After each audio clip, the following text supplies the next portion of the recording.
시청자 여러분 안녕하십니까? 10월 5일 목요일 굿모닝 YTN 1부 시작합니다. 먼저 주요 뉴스부터 보고 오겠습니다.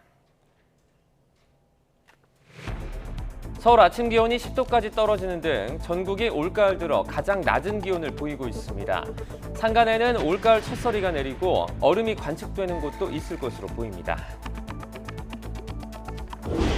국회에서 오늘 김행 여성가족부 장관 후보자와 유인촌 문화체육관광부 장관 후보자 인사청문회가 동시에 열립니다.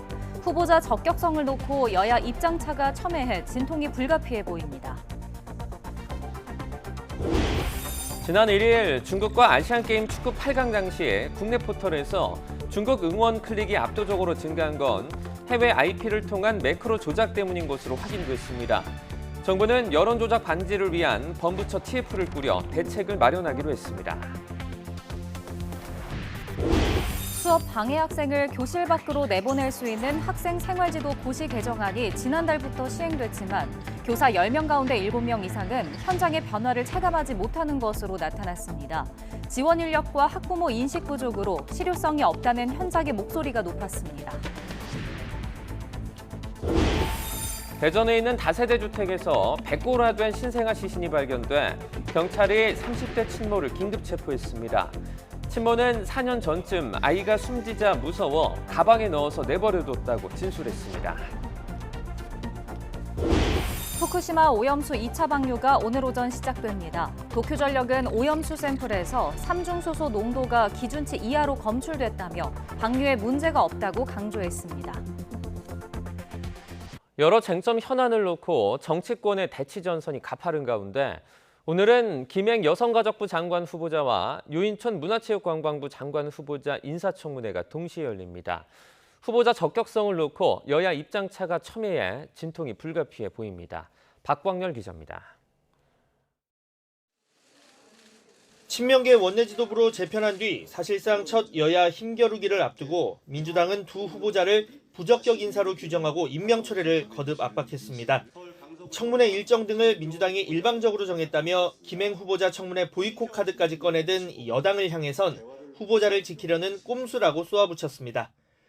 아무리 생각해도 국민께 김행 후보자 관련 무수히 많은 문제들이 제기될까 봐 이렇게 내빼는 결정을 했다고밖에 해석할 수 없습니다. 여야 원내사령탑의 공식 상견례를 계기로 장관 후보자 청문회에 여당이 불참하는 초유의 상황은 피했지만 여파는 가시지 않았습니다. 국민의힘은 민주당이 청문회가 열리기도 전에 부적격 공세를 펴고 있다며 의석수를 무기로 또 힘자랑에 나섰다고 비난했습니다. 일정도, 증인도 민주당 단독으로 의결하며 의회주의의 기본 정신도 무시한 채 다수당 폭주를 이어가고 있습니다. 유인촌 문화체육관광부 장관 후보자의 적격성을 놓고도 여야는 줄다리기를 이어갔습니다. MB정부 당시 문화계 블랙리스트 의혹과 유 후보자의 언행을 문제 삼은 야당과 야당의 주장을 정치 공세로 맞받은 여당이 팽팽한 공방을 예고했습니다. 연예인도 저는 셀럽이지만 일반인입니다. 권력자는 아니기 때문에 발언을 정치권에서 하나하나 문제 삼는 거는 그 자체가 일종의 블랙리스트를 만들어가는 과정이 되는 겁니다. 후보자의 지금 의견이 적절한지 여부는 둘째 치더라도 그것이 블랙리스트 아니냐는 것은 그것은 너무 좀 지나친 억측이고 결국은 반대를 위한 좀 명문 쌓기 아니냐 하는. 이런 가운데 신원식 국방부 장관 후보자에 대한 인사청문 보고서 채택은 시한을 넘기며 무산됐습니다. 윤석열 대통령이 10일 이내 기한을 정해 국회에 다시 보고서를 보내달라고 요청할 수 있지만 현재 여야 분위기로는 재송부 요청에 응할 가능성은 극히 낮습니다. 이럴 경우 윤 대통령은 신 후보자의 임명을 강행할 것으로 보이는데 다른 두 후보자의 인사청문회와 맞물려 여야 간 또 다른 쟁점이 될 것으로 보입니다. YTN 박광열입니다. 국민의힘은 서울 강서구청장 보궐선거에 출마한 김태우 후보가 공항의 고도 제한 규제를 풀어 강서구 구도심의 재건축과 재개발을 속도감 있게 추진할 것이라고 강조했습니다.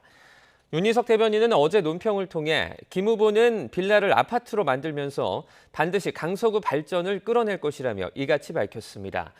이어 12년 동안 강서구를 장악했던 민주당이 지역 현안에 힘을 쏟았다면 모아타운과 같은 사업들이 방치됐겠느냐며 강서구엔 민주당 대표에게 충성서약을 하는 정치 지망생이 아니라 강서구의 미래를 이끌 행정 전문가가 절실하다고 덧붙였습니다. 더불어민주당은 국민의힘 김태우 강서구청장 후보가 입만 열면 공정과 상식을 외치더니 겉과 속이 다른 양두구육 정권의 전형이자 자칭 공익제보자의 위선이 있는 그대로 드러났다고 비판했습니다. 권칠승 수석대변인은 어제 서면 브리핑에서 김 후보가 분당과 성수동에 각각 10억 원이 넘는 아파트를 보유한 반면 강서구에는 보증금 1,000만 원 전세에 들어가 있는 것으로 확인됐다며 이같이 밝혔습니다. 이어 김 후보 자신의 귀책 사유로 치르는 보궐선거 비용 40억 원을 애교로 봐달라더니 선거구에서는 1,000만 원 전세, 선거구 밖에서는 20억 원 이상의 다주택 보유를 애교로 봐야 하느냐고 반문했습니다. 추석 당일 윤석열 대통령과의 영수회담을 거듭 제안하며 전국 주도권 확보 방안을 모색하는 더불어민주당 이재명 대표가 건강 회복에 주력하며 당무 복귀를 준비하고 있습니다. 반면 국민의힘은 방탄 단식에 따른 국회 파행에 사과부터 하라며 날선 반응을 보이고 있습니다. 손여정 기자입니다. 장기간 단식을 했던 민주당 이재명 대표는 현재 별다른 외부 활동 없이 병원에서 회복 치료에 집중하고 있습니다. 국정감사 등 본격적인 정기국회 일정을 앞두고 이른 시일 내 당무 복귀를 구상하는 것으로 전해졌습니다. 충분한 회복을 위해선 시간이 좀 더 필요한 만큼 의료진 소견을 고려해 시점을 저울질하는 것으로 알려졌습니다. 이제 10월 5일 날 집중 유세가 있기 때문에 혹시 당대표 참석 여부가 결정되면 저희가 말씀드리겠습니다. 지금 상황으로는 좀 어렵지 않겠나. 당장 오는 6일로 예정된 대장동 사건 재판 첫 기일의 조정을 요청한 것도 같은 이유로 보이는데 대신 온라인 등을 통한 지지층 결집에 힘을 쏟는 모습입니다. 내년 총선 전초전으로 평가받는 강서구청장 보궐선거와 관련해선 병상에서 투표 동료 영상을 찍었고 영수회담 제안 카드 역시 걷어들이지 않았습니다. 윤석열 대통령은 여당 뒤에 숨은 졸렬한 정치를 멈추고 국민에 대한 책임을 직시하십시오. 대통령이라면 야당이 제안한 대화와 타협의 장을 외면해서는 안 됩니다.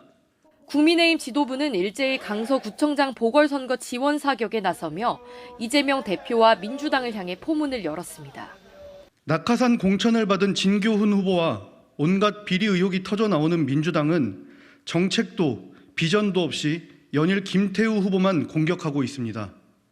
이 대표의 영수회담 제안을 뜬금없다고 거듭 깎아내리며 이 대표의 파트너는 윤 대통령이 아닌 김기현 대표라고 쏘아붙였습니다. 구속영장 기각은 불구속 수사의 원칙을 존중한다는 의미일 뿐 무죄를 입증하는 건 아니라는 겁니다. 특히 이 대표에겐 방탄 정쟁에 대한 사과부터 하고 이젠 민생을 돌보라고 날을 세웠습니다. 민주당이 절대적 의석수를 무기로 힘 자랑을 계속한다면 결국 21대 마지막 정기국회마저 정쟁만 남고 민생은 뒷전으로 밀려날 수밖에 없습니다. 강서구청장 보궐선거와 국정감사, 그리고 예산 정국까지 굵직한 정치 일정이 다가오면서 리더십에 명운이 걸린 여야 지도부의 신경전도 갈수록 치열해지고 있습니다. YTN 손효정입니다. 민주당 이재명 대표 구속영장 기각 뒤에 추석 연휴도 반납한 채 수사 기록을 검토해온 검찰이 사건 처리 방향을 고심하고 있습니다. 당장은 수사 동력 확보가 쉽지 않은 만큼 법원에서 사실상 소명 판단을 받은 위증교사 혐의부터 재판에 넘기는 방안 등을 검토하고 있습니다. 송지은 기자입니다. 민주당 이재명 대표 신병 확보에 실패한 지 일주일째. 검찰 앞에 놓인 선택지는 크게 세 가지입니다. 검찰은 먼저 보강 수사를 거쳐 이 대표 구속영장을 다시 청구하는 방안도 배제하지 않고 있습니다. 검찰 관계자는 이번 달 국정감사를 비롯해 12월까지 이어지는 정기국회 일정에 목맬 필요가 없다면서 재청구 가능성의 원칙론을 내세웠지만 야권의 표적 수사 비판을 뚫고 국회 체포동의안 문턱을 또 한 번 넘어야 하는 데다 재차 기각되면 감당하기 어려운 후폭풍을 떠안아야 합니다. 정자동 호텔 개발 특혜 의혹 등 남은 사건을 추가로 영장심사대에 올리기도 아직은 이른 상황. 이에 지난 2월 1차 영장 청구 때처럼 검찰이 보완을 마치는 대로 백현동 사건과 위증교사, 대북송금 사건 일체를 불구속 상태로 재판에 넘기는 방안도 거론되고 있습니다. 검찰이 모든 혐의가 상당 부분 소명됐다며 영장 기각 결정에 공개적으로 반발해온 만큼 구속 필요성이 아닌 유무죄를 기준으로 법원의 공식 판단을 구할 수도 있다는 겁니다. 다만 앞서 영장심사재판부가 사건별로 혐의가 소명되는 정도를 다르게 본 상황에서 검찰이 일괄 기소할 가능성은 크지 않다는 분석도 나옵니다. 법원이 소명되는 것으로 보인다고 못 박은 위증교사 혐의부터 먼저 재판에 넘기고 이 대표의 직접 개입 증거가 부족하거나 혐의에 다툼의 여지가 있다고 한 나머지 사건은 계속 수사를 이어갈 수도 있습니다. 위증교사 혐의로 이 대표가 먼저 유죄를 선고받을 경우 검찰의 이 대표 수사 정당성이 확보되고 추가 수사 동력도 끌어올릴 수 있다는 계산이 깔려 있습니다. 이렇게 되면 대북 송금 의혹은 쌍방울 쪼개기 후원 의혹 등 잔여 수사가 있는 수원지검으로 다시 돌려보내질 가능성이 큽니다. 검찰 관계자는 분리기소 등은 결국 수사팀이 정리해 결정할 문제라면서도 이대로 계속 놔둘 수는 없다며 이번 달 안에는 사건 처리 방향을 결정할 거라고 밝혔습니다. YTN 송재인입니다.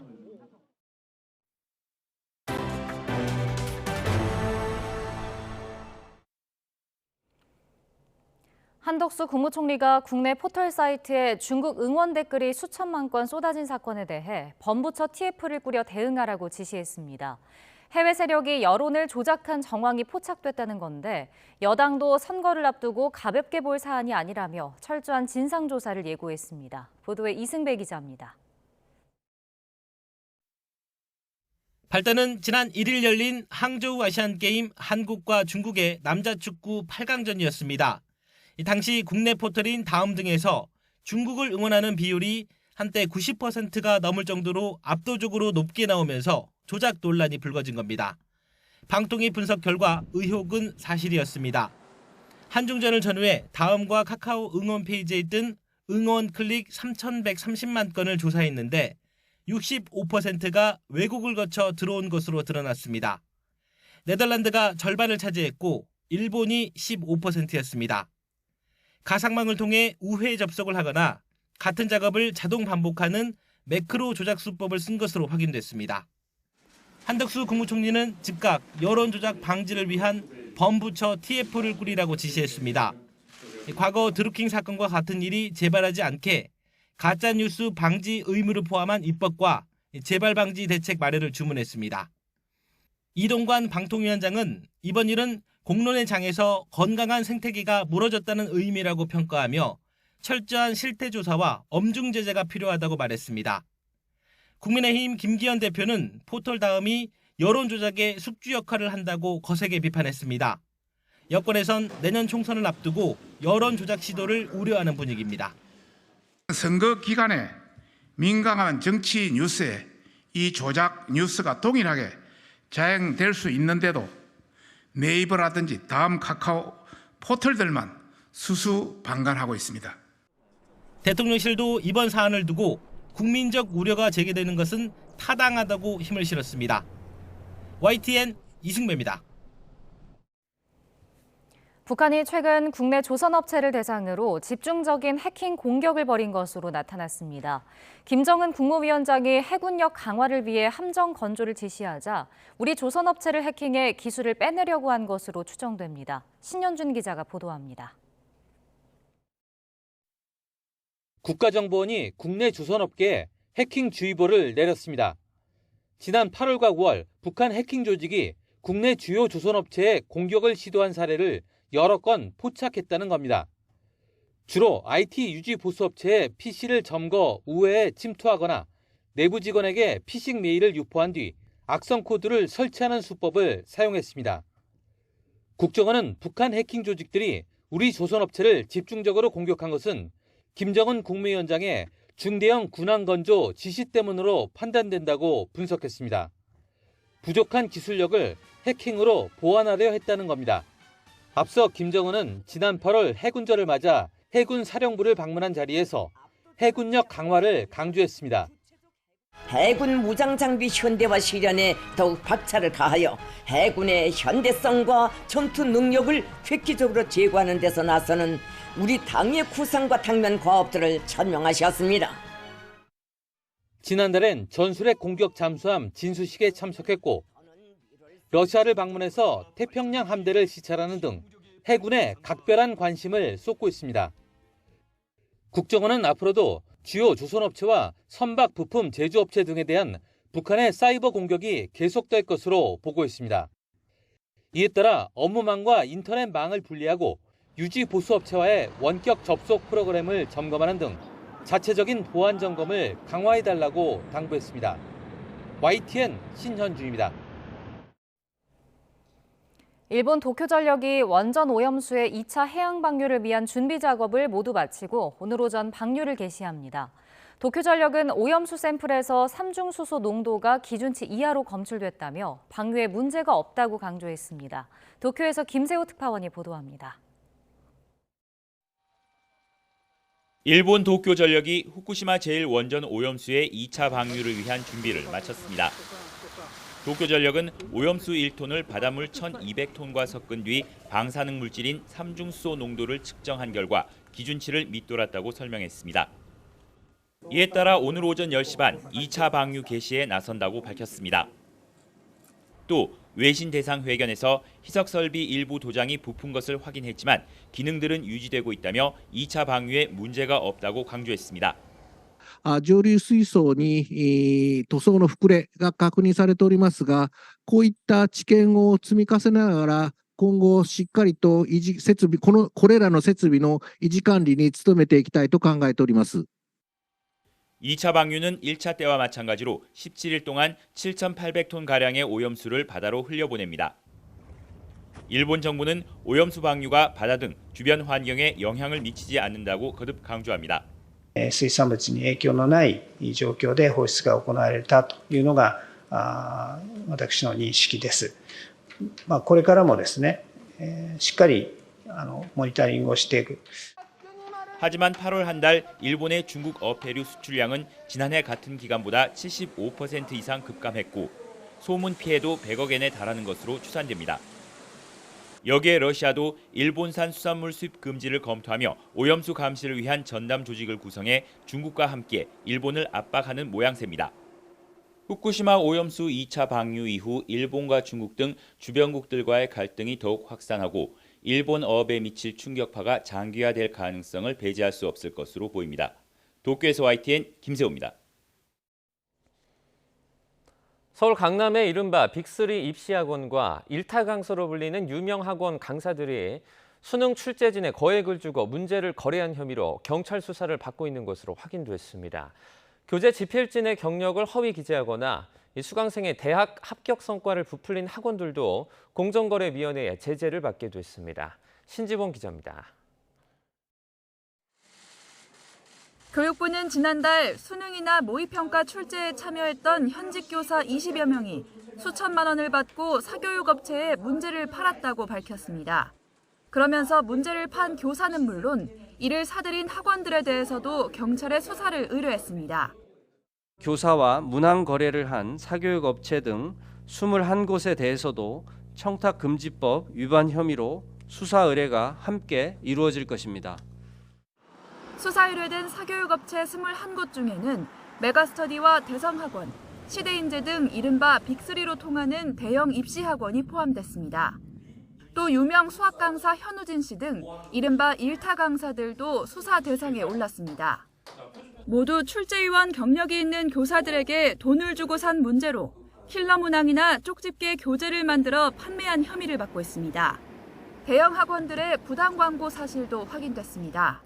수강생 규모와 대학 합격 성과를 부풀리거나 대외적으로 알려선 안 되는 출제위원 경력을 내세워 홍보하고 일반 모의평가 출제에만 참여했는데 수능 출제위원으로 둔갑시킨 경우입니다.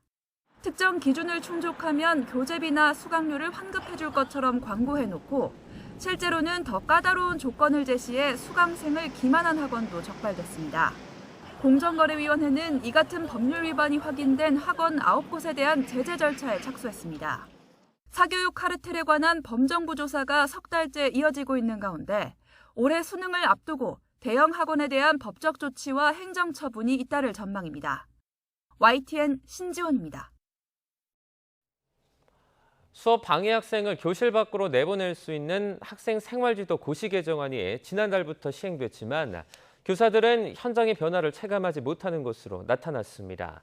전국교직원 노동조합이 지난달 19일부터 22일까지 유치원과 초등학교, 중고등학교 현직 교사 4,167명을 대상으로 시행한 온라인 설문에서 72.3%가 변화를 느끼지 못한다고 답했습니다. 이 가운데 58.7%는 학생 분리 조치와 관련해서 지원 인력이 부족하고 학부모 인식이 우려된다는 등의 이유로 실효성이 없다고 응답했습니다. 대전 서구에 있는 한 다세대 주택에서 백골화된 신생아 시체가 발견돼 경찰이 30대 친모를 긴급 체포했습니다. 친모는 혼자 낳은 아기가 숨지자 무서워서 버려뒀다 말한 걸로 전해졌는데 경찰이 진술이 맞는지 확인하고 있습니다. 양동훈 기자입니다. 경찰차 2대가 골목으로 연달아 들어옵니다. 경찰 승합차도 뒤따라 들어와 섰고 차에서 경찰이 내려 짐칸에서 무언가 챙겨 건물로 들어갑니다. 대전시 서구 다세대 주택에서 시신이 발견됐다는 신고가 경찰에 접수됐습니다. 과학 수사대 차가 한 바퀴를 돌걸래 이상하다 생각하고 다시 봤더니 3바퀴를 돌고 가더라고요. 그래서 무슨 일이 났네. 세입자가 월세를 내지 않고 잠적했는데 집주인이 짐을 정리하다 여행 가방에서 시신을 발견한 거로 전해졌습니다. 신고를 받고 출동한 경찰이 확인한 건 태어난 지 며칠 안 된 어린 아기의 백골화된 시체였습니다. 경찰은 다른 곳에서 살고 있던 아기 엄마를 긴급 체포했습니다. 친모는 4년 전쯤 집에서 혼자 낳은 아기가 4에서 5일 만에 숨지자 무서워 가방에 넣어 내버려뒀다고 경찰에 진술한 거로 전해졌습니다. 경찰은 친모에 대해 아동학대 치사와 시체 유기 혐의로 구속영장을 신청했습니다. 엄마로서 자녀를 보호해야 할 의무를 다하지 않아 아기를 사망에 이르게 했다고 본 겁니다. 경찰은 정확한 사망 원인을 확인하기 위해 국립과학수사연구원에 시신 부검도 의뢰했습니다. YTN 양동훈입니다. 교차로를 빠른 속도로 지난 승용차가 일방 통행로를 역주행으로 접어들어 차량 6대가 부서지고 8명이 다치는 사고가 났습니다. 5개 도로가 만나는 복잡한 신호와 일반 통행로로 사고가 잦은 부산 미포 교차로에서 벌어진 일입니다. 김종호 기자입니다. 4차선 일방 통행로에서 교차로로 진입하려는 차량이 신호를 기다리고 있습니다. 맞은편에서 빨간색 승용차가 쏜살같이 달려옵니다. 일방 통행로를 역주행으로 진입한 승용차는 화물차와 시내버스를 들이받고는 멈춥니다. 충격으로 승용차는 산산조각이 났고 시내버스는 안전펜스를 넘어 인도까지 밀렸습니다. 승용차를 포함해 차량 6대가 부서지면서 모두 8명이 다쳤는데 다행히 모두 경상으로 알려졌습니다. 사고 수습에 시간이 걸리면서 주변 도로가 극심한 혼잡을 빚기도 했습니다. 사고가 난 부산 미포 교차로는 5개 도로가 만나면서 신호가 복잡하고 일방 통행로가 있어서 운전자들이 차선을 혼동하는 경우가 많은 곳입니다. 사고가 잦아 개선이 필요하다는 지적이 항상 있었습니다. 일방 통행길이고 야간에 자전거 틀고 돈 나니까 그 사고가 많아요. 내리막길이 돼가지고 더 많아요. 중간중간에 고심을 했는데도 그래요. 경찰은 운전자 등을 상대로 정확한 경위를 조사하고 있습니다. YTN 김종호입니다. 어제 저녁 8시 10분쯤 전남 순천시 조례동의 한 아파트 단지에서 1톤 트럭이 담벼락을 들이받았습니다. 이 사고로 50대 여성 운전자를 포함해 트럭에 타고 있던 일가족 5명이 다쳐 병원으로 옮겨졌습니다. 경찰은 내리막길에서 핸들을 제대로 못 꺾었다는 운전자의 진술을 토대로 정확한 사고 경위를 조사하고 있습니다. 한국철도공사 코레일이 모레부터 수도권 지하철 기본요금을 기존 1,250원에서 1,400원으로 150원 인상합니다. 청소년과 어린이 요금은 각각 800원과 500원으로 80원과 50원 오릅니다. 수도권 전철 기본요금이 오른 건 지난 2015년 6월 이후 8년 만입니다. 코레일은 공공요금 조정에 대한 정부 정책을 반영하고 국민 부담을 줄이는 범위에서 서울시와 인천시 등 도시철도 운영기관들과 동시에 운임 인상을 추진한다고 밝혔습니다. 올가을 첫 한기가 남하하면서 가을 태풍의 북상을 막았습니다. 밤사이에 기온이 크게 떨어져 쌀쌀해지겠고 산간에는 첫서리와 얼음이 관측될 것으로 보입니다. 보도에 김민경 기자입니다. 필리핀 북쪽 해상에 제14호 태풍 고이누의 모습이 보입니다. 태풍의 눈이 뚜렷한 강한 태풍의 위력을 지니고 있습니다. 이 태풍은 북상하지 못하고 서진해 타이완을 거쳐 중국에 상륙할 걸로 보입니다. 우리나라 부근으로 상층 온도가 영하 10도에 이르는 찬 공기가 남하하며 태풍을 막아섰기 때문입니다. 차가운 공기는 한반도를 뒤덮으며 기온을 크게 끌어내리겠습니다. 파주 기온이 영상 6도, 서울도 영상 10도로 올가을 들어 가장 낮겠습니다. 특히 대관령이 영상 4도를 기록하는 등 강원 고산지대는 0도 안팎까지 기온이 급강하할 전망입니다. 5일과 6일은 북쪽에서 찬 공기가 남하하며 기온이 떨어지겠고 바람까지 불어 체감 온도가 더욱 낮아 춥겠습니다. 이에 따라 산간에는 올가을 첫 서리가 내리고 얼음이 관측되는 곳도 있을 걸로 보입니다. 이번 추위는 금요일까지 사흘가량 이어지다가 주말부터는 예년의 선선한 가을 날씨를 되찾을 걸로 보입니다. 다만 큰 일교차로 환절기 감기에 걸릴 가능성이 커 출근길 긴 소매 복장과 건강관리에 각별한 주의가 필요합니다. YTN 김민경입니다.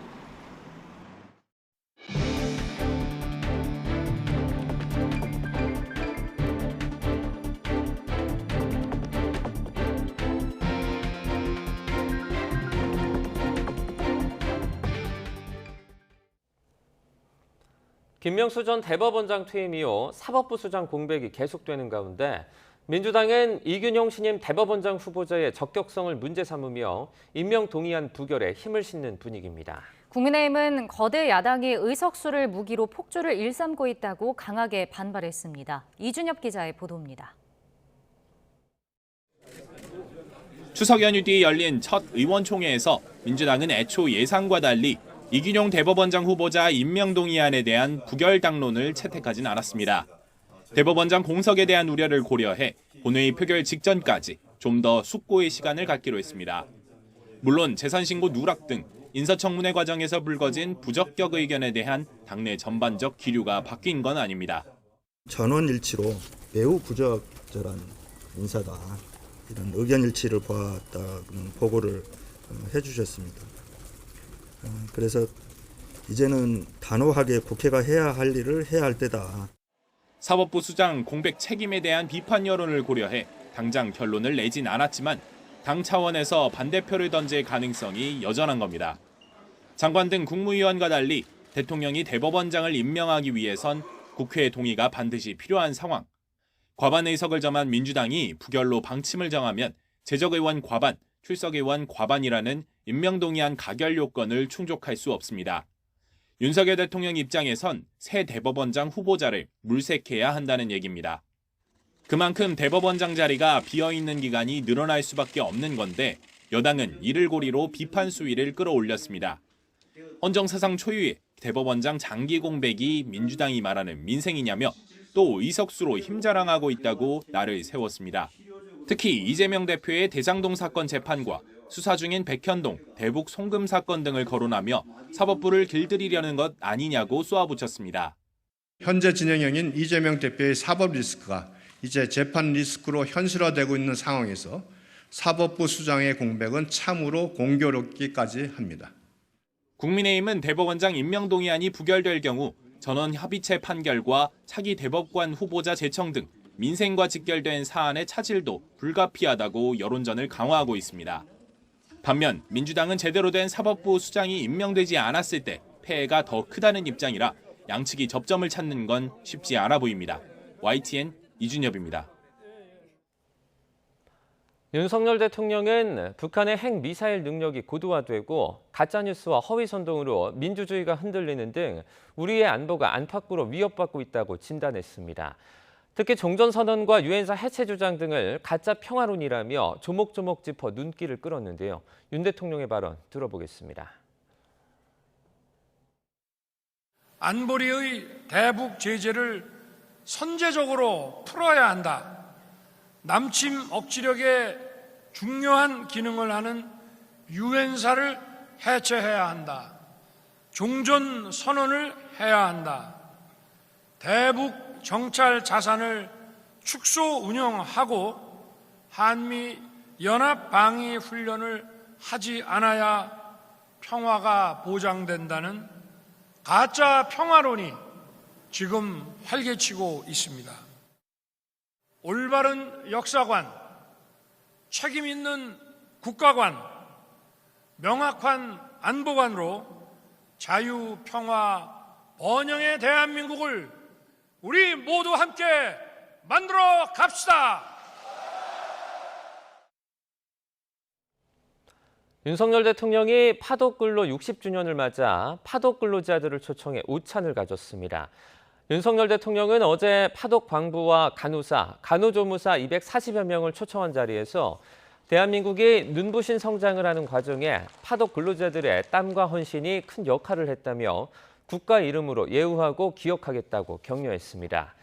이어서 낯선 환경과 위험한 현장 속에서의 가족과 고국에 대한 책임감이 대한민국을 만들어냈다며 땀방울이 헛되지 않도록 글로벌 중추 국가의 역할을 다해 나가겠다고 밝혔습니다. 전남 고흥 소록도에서 수십 년간 한센인들을 돌봤던 마가렛 피사렛 간호사가 최근 오스트리아에서 선종했습니다. 소록도를 비롯한 전남 고흥 주민들은 낯선 땅에서 헌신적인 삶을 살다간 마가렛 간호사를 추모하고 기렸습니다. 보도에 나현호 기자입니다.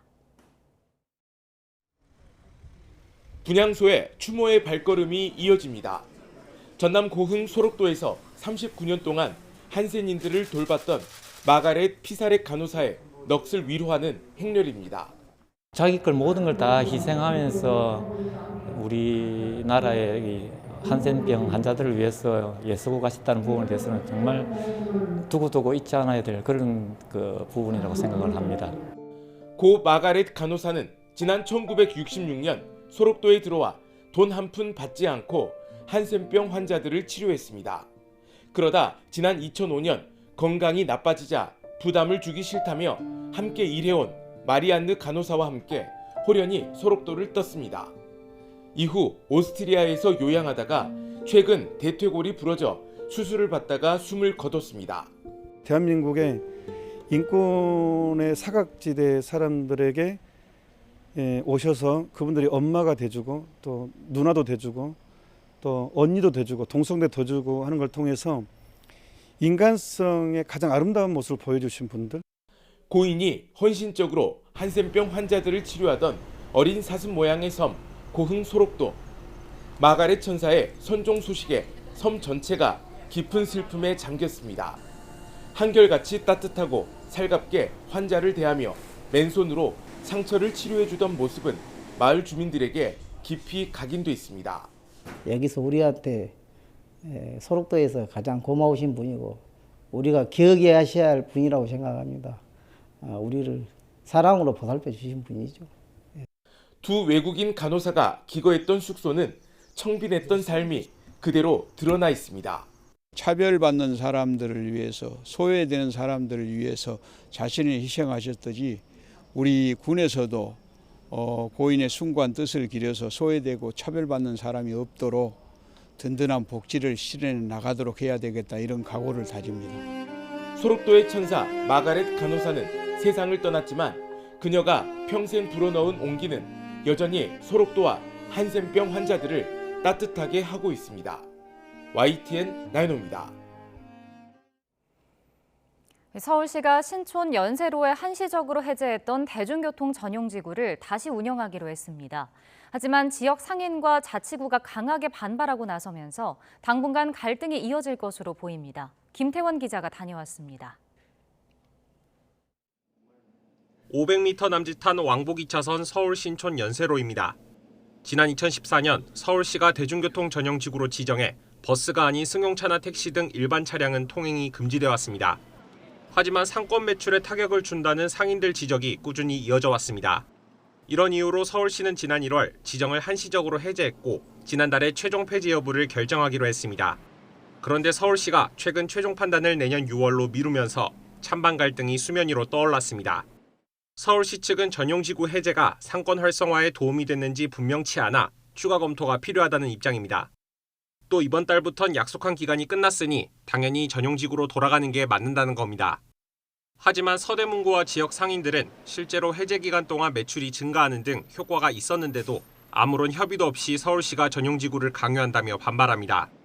타 유사 상권과에 비해서도 매출 성장률이 높습니다. 저녁 퇴근 시간에 차 안 막히는 곳이 서울 시내에 있을까요? 다 막혀요. 그거보다 양호했던 걸로 알고 있습니다. 실제로 양측이 마찰을 빚으면서 기존에 사용했던 전용지구 안내판은 아직 재설치가 안 된 상태라 단속도 이루어지지 않고 있습니다. 연세로 입구엔 이렇게 승용차 진입을 막는다는 노면 표시가 새로 그려졌습니다. 하지만 바로 옆으론 승용차가 거리를 통과하고 있습니다. 시민들 반응은 엇갈립니다. 길거리 공연 등 문화공간 확보와 쾌적한 보행권 보장을 위해선 서울시 방침대로 전용지구를 운영하는 것이 좋다는 목소리도 있습니다. 행사 같은 것도 많이 하고 했는데 자동차들이 다니다 보니까 그런 주말마다 하는 행사들도 많이 없어지고 반면 전용지구 지정 전에도 별다른 불편이 없는데도 보행자 보호를 이유로 무리하게 운영할 필요는 없다는 의견이 맞섭니다. 일주일에 1, 2회 정도 이 거리를 오가고 있는 중인데 딱히 큰 문제는 겪고 있지 않고 이 거리를 지금 그거를 막는다고 해서 크게 나아질까 하는 의문은 드는 것 같아요. 한 차례 중단했던 전용지구 운영을 서울시가 직접 나서서 환원한 만큼 이를 내년에 또다시 뒤집을 가능성은 크지 않아 보입니다.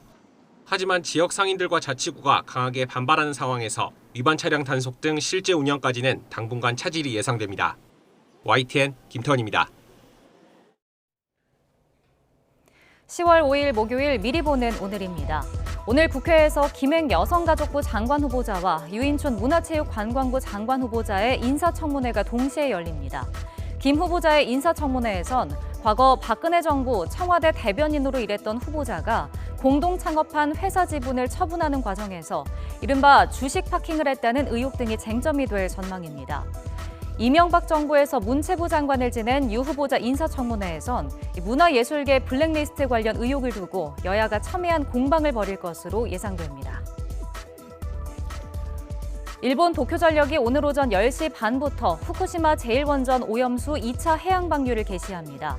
도쿄전력은 방류 예정인 오염수 1톤을 바닷물 1,200톤과 섞은 뒤 방사성 물질인 삼중수소 농도를 측정한 결과 기준치를 밑돌았다고 밝혔습니다. 도쿄전력은 앞으로 17일 동안 1차 방류량과 마찬가지로 7,800톤가량의 오염수를 처분할 방침입니다. 한일 외교당국이 오늘 서울에서 9년 만에 외교차관 전략대화를 개최합니다. 장호진 외교부 1차관은 오늘 외교부 청사에서 오카노 마사타카 일본 외무성 사무차관과 한일 차관 전략대화를 개최할 예정입니다. 외교부는 이번 전략대화는 지난 3월 한일 정상회담 결과의 후속 조치로 약 9년 만에 열린다며 양측은 한일 양자관계와 지역정세, 국제 이슈 등 폭넓은 분야에서 심도 있게 협의할 예정이라고 밝혔습니다. 지금까지 미리 보는 오늘이었습니다.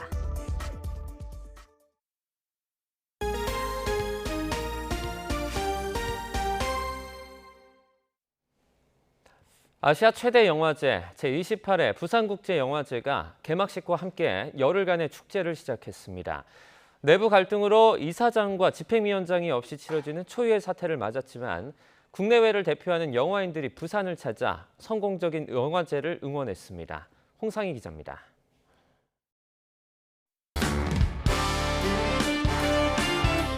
아시아 영화의 별들이 레드카펫에 들어섭니다.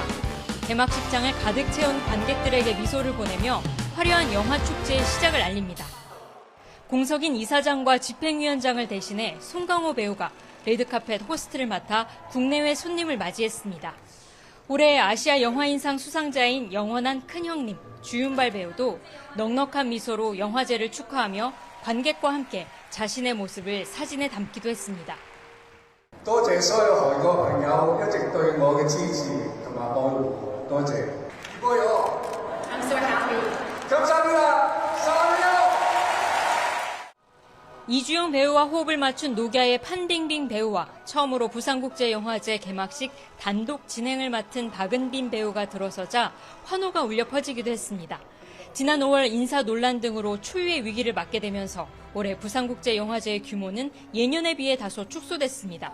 그러나 고레에다 히로카즈, 릭 베송 등 거장 감독과 올해 신설된 코리안 아메리칸 특별전을 위해 정이삭, 저스틴 전 감독도 부산을 찾았습니다.